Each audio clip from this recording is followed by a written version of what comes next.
Hello everyone, this is Crota giving you a shoutcast between Shark and Hasu. This is game 2 in a series that I have. Not gonna say what it is the best of, and excuse me as I accidentally good luck have fun Slayer's Boxer. Is that really Slayer's Boxer? Um and he gave a little smile wait, I don't know, I'm confused.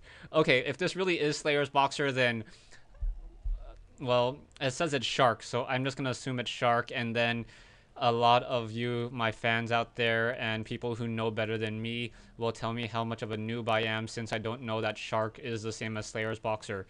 Back over here, we do have Hasu now throwing down a pylon and gonna do some early scouting with this probe. This isn't Blistering Sand, this is Desert Oasis.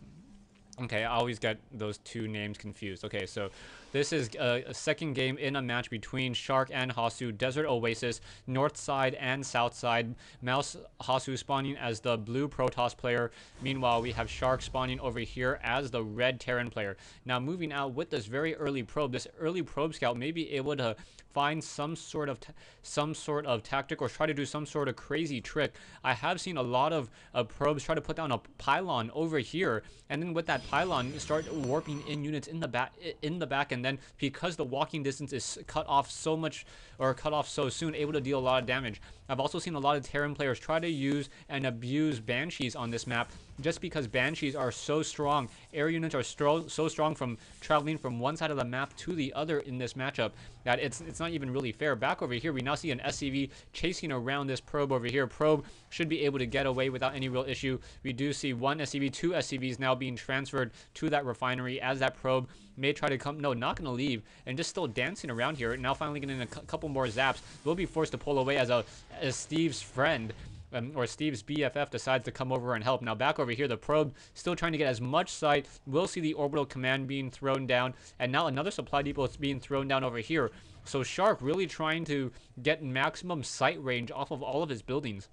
Over here, we do see the Cybernetics core now being researched and continuing to chrono boost more and more probes. So you can see Hasu sitting on 19 probes now, and will be able to continue to do and just continue to get an economic advantage until that orbital command starts dropping down more and more mules. So that mule really counts as, I believe, 6 SCVs, almost mines at the rate of 8 because it doesn't have to travel back and forth, and it can also double up.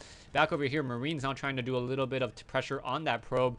Probe now very low on hit points though, down to 5 hit points, getting those shields recharged as we now see another pylon being thrown down by Hasu. So Hasu, very interesting pylon placement, kind of a little bit of a line. Most likely the production buildings will be thrown down in that overlapping area so that those pylons are not the weakest link, and you cannot reduce or remove the power from those gateways and those warp gates. We do have a Stargate now being warped in, so that Stargate may try to go for some Phoenix play or even Void Ray play.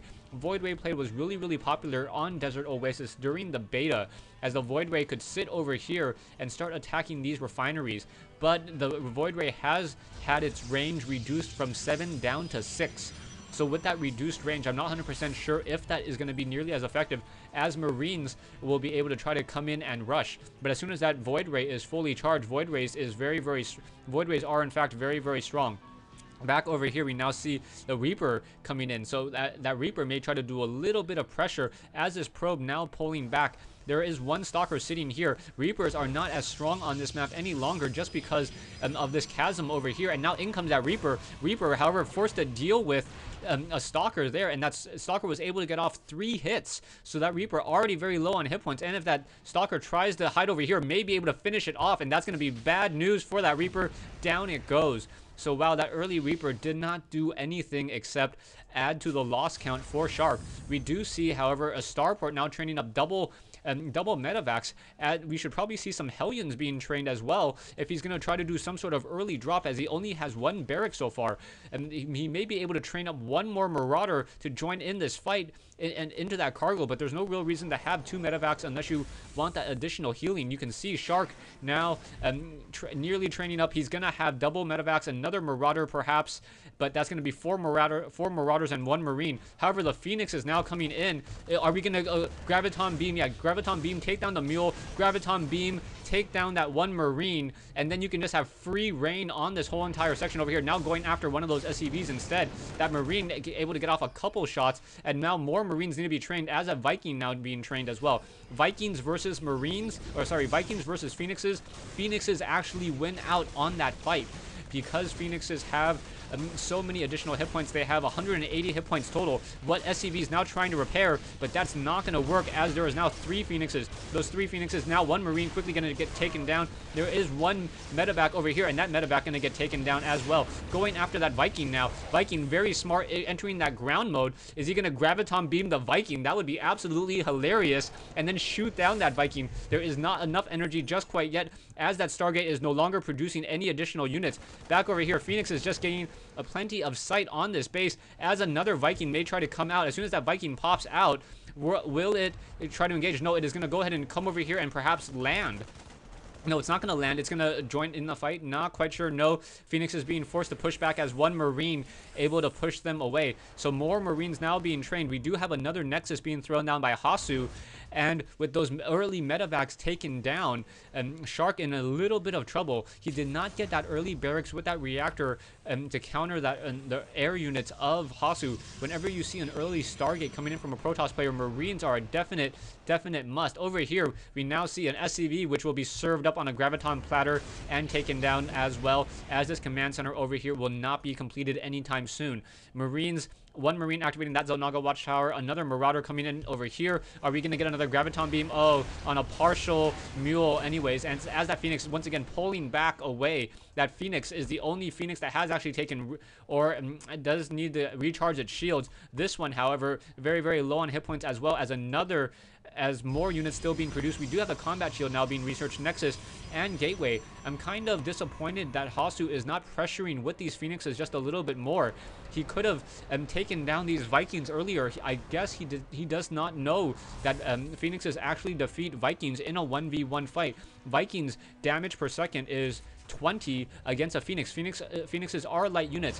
Phoenixes also have a little bit of a faster airspeed, or faster weapon speed, almost twice as fast, and that is reason why Phoenixes are able to deal as much damage. I believe it is 10 what I can't even do the math anymore. It is 10 damage every 1.1 seconds versus 20 damage every 2 game seconds.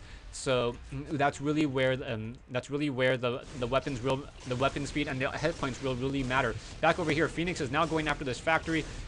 Once it gets taken down, no additional starports can be trained. However, medevacs with a Viking escort now moving out. Will we be able to see a feedback on a medevac? The medevac does not have that much energy, so the feedbacks will not be able to deal all that much. However, Hasu does know about this incoming drop because of that very early probe there. So feedback, and now no feedback, and now units just being dropped off over there as those Phoenixes returning back here. So Hasu able to fend off that attack. Army wise, we see Shark with a 2150 versus Hasu with a 1650. 1 probe now trying to run away from this very large army. Marines and Marauders moving out, and another probe over here will get taken down very easily as well. 1 more shot. Oh, it somehow was able to survive and able to just perhaps do a little bit of chasing. Not quite sure why it moved all the way over here. It's going to have to double back around and then run into a Punisher grenade, and down it goes. Back over here, we do have the command center now being completed, as a probe now going to do perhaps some sort of warp-in technology. In comes the Phoenix. Is the Phoenix going to try to do any Graviton Beam? No, he's not going to do any Graviton Beam over here, as there are now 2 mules, and those mules will quickly get taken down. However, the main fighting force of Shark now over here, enough Vikings, and now in comes 1 Psystorm in that really tight, narrow choke point, and those units do not want to try to engage. We may see some sort of elevator, elevator dropping onto the high ground, and these Zealots are on the wrong location here. So now these units able to use that high ground against his opponent, even though it's attacking the other base. Marauders and High Templars coming in. Are they going to get any feedback? No. Actually, 1 feedback would be able to take down one of those medevacs. not anymore as it continues to heal. Zealots now with that Zealot charge able to continue to push. Phoenix is moving back around as these Zealots are much faster. As soon as that stim pack wears off, another charge, down goes more and more of these units as those Zealots are able to outmaneuver. But no, Shark doing a last minute drop and now trying to take down this medevac. Medevac low on hit points, but a Viking coming in. Not quite sure why those Phoenixes are not turning around to take down that Viking, as those Zealots are now going to be able to push in over here. We do see a factory over here, and now Shark in a little bit of trouble as he's not able to really hold off any of this attack. We do have those Vikings, and wow, the Vikings just getting free shots on Phoenixes. Not quite sure why, as a Psystorm now coming in, and now very nicely done. Oh, feedback hitting a lot of those medevacs. Down goes some of those Vikings now. So Vikings, you can see how actually fragile they are, and now really Shark in trouble. Shark now going to lose its natural expansion over here. And yeah, GG, go to Steps of War. So Shark losing this game against Hasu here on Desert Oasis. Really well played by Hasu. Hasu getting those Phoenixes a very fast attack unit.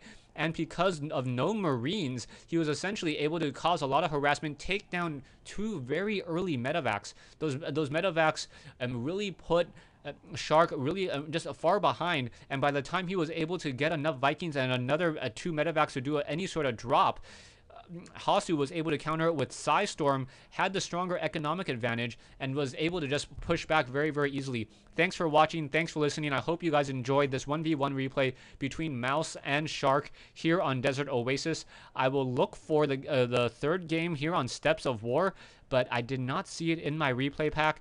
And yeah, I'll look for it. If I don't have it, my apologies. Thanks again for watching. Please subscribe if you have not already, and remember to thumbs up these videos for me. And yeah, more announcements to come up later.